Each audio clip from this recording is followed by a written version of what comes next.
Emma Baker reports.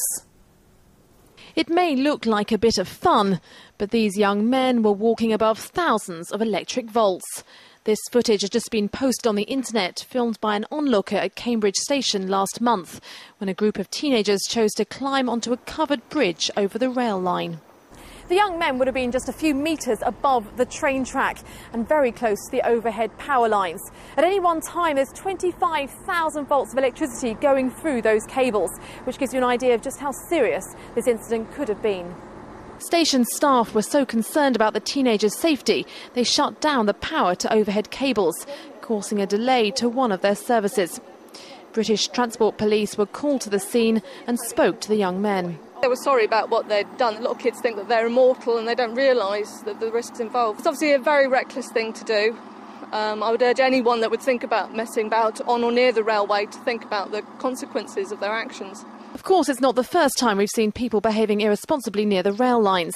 This footage taken at Walton-on-the-Naze in Essex is just one example, showing youths throwing stones at trains. Not only is it hugely dangerous, these people are putting their lives at risk, it also causes a huge amount of disruption for passengers and costs the rail industry a huge amount of money, more than £250 million in 2008 alone. So it's important that we're getting out there, we've got our messages, we've got our campaigns, we're really telling people, don't mess around on the railway, it's really not worth it. Rail authorities are now reminding people that these men were the lucky ones. One false move and the consequences could have been fatal. Emma Baker, Anglia News, Cambridge. Why would you? It's 14 minutes past 6. You're watching Anglia Tonight. There's plenty still to come between now and 6:30.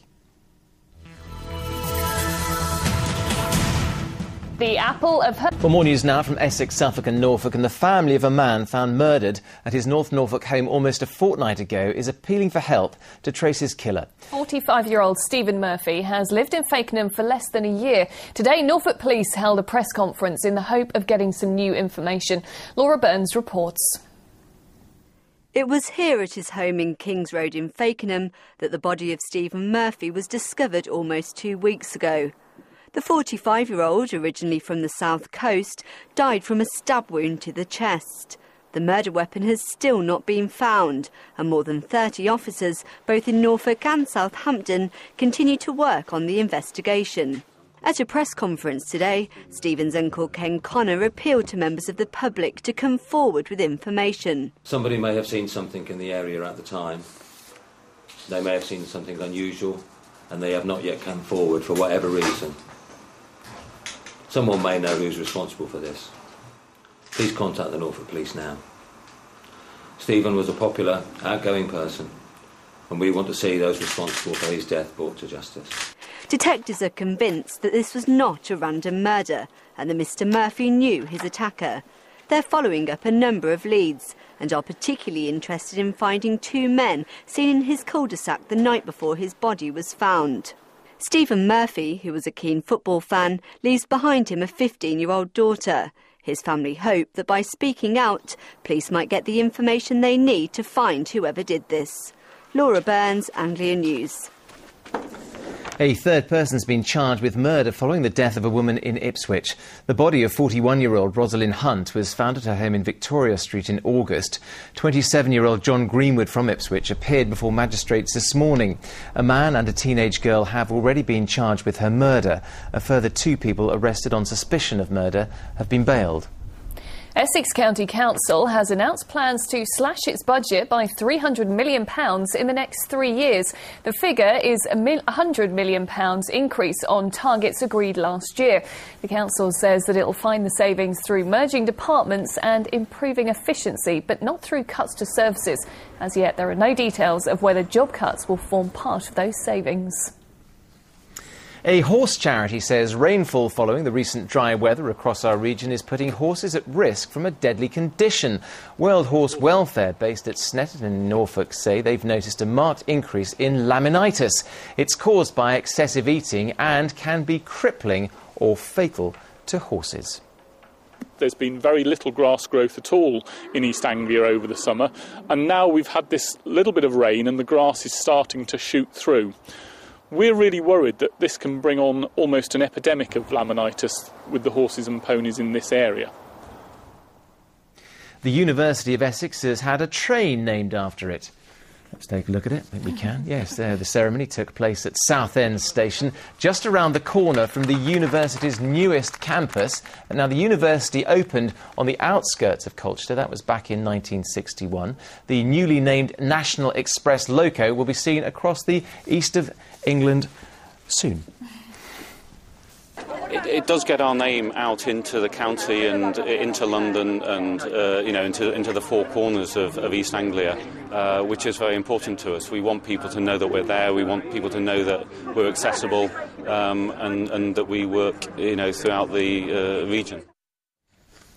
A project in Ipswich that won £50,000 through ITV's People's Millions campaign has been officially opened. Yes, the Green Bike project allows disabled people to get back to work by refurbishing old bicycles. But it goes further than that, also helping the rest of the community to get into cycling as well. Lauren Carter reports. I now declare the Green Bike project officially open. It was a suitably big pair of scissors for a project that's had a very big year. The Green Bike project in Ipswich officially opened today. Happy to be in a new home and fully up and running thanks to lottery funding from People's Millions. Fantastic. It marks the end of 12 months hard work, really, further to the People's Millions funding. And it's great to be able to stand here today with all the work done and looking forward to launching an exciting project. It was back in November last year that they won the £50,000, thanks to stories like John's. There used to be a time when John couldn't face getting out of bed. He felt he had no purpose to his life, and he felt that he couldn't carry on. Nowadays, John enjoys getting out and about. The Green Bike project helped him to lose weight, feel better about himself, and make new friends. We take second-hand cycles, teach disabled people to refurbish them, and then use them for a variety of community uses, cycle hire, cycle sale. We're working on an exercise on referral scheme, bike safety schemes, and just trying to develop the cycling culture in Ipswich. And with a growing number of bikes and people on their books, they're well on the road to another successful year. Lauren Carter, Anglia News. Doing some great work. We ought to get on our bikes, haven't we? Finally, the region's newest MP, Chloe Smith, made her maiden speech in the House of Commons today.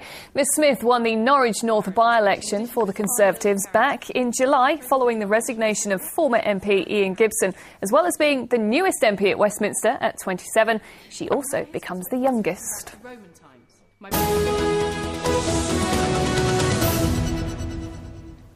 Now, an Essex MP is backing a campaign to allow the only fire and rescue dog in Essex out of quarantine and back to work. Colchester MP Bob Russell has taken up the case of Darcy the Border Collie, who, with a team of Essex firefighters, arrived back from Indonesia last week after helping in the Sumatra earthquake rescue effort. Firefighters have now asked DEFRA to relax the law that's left Darcy facing 6 months in quarantine before she can get back to work. Mr Russell has written a question to DEFRA Minister Hilary Benn on their behalf. Oh, yes, got to let Darcy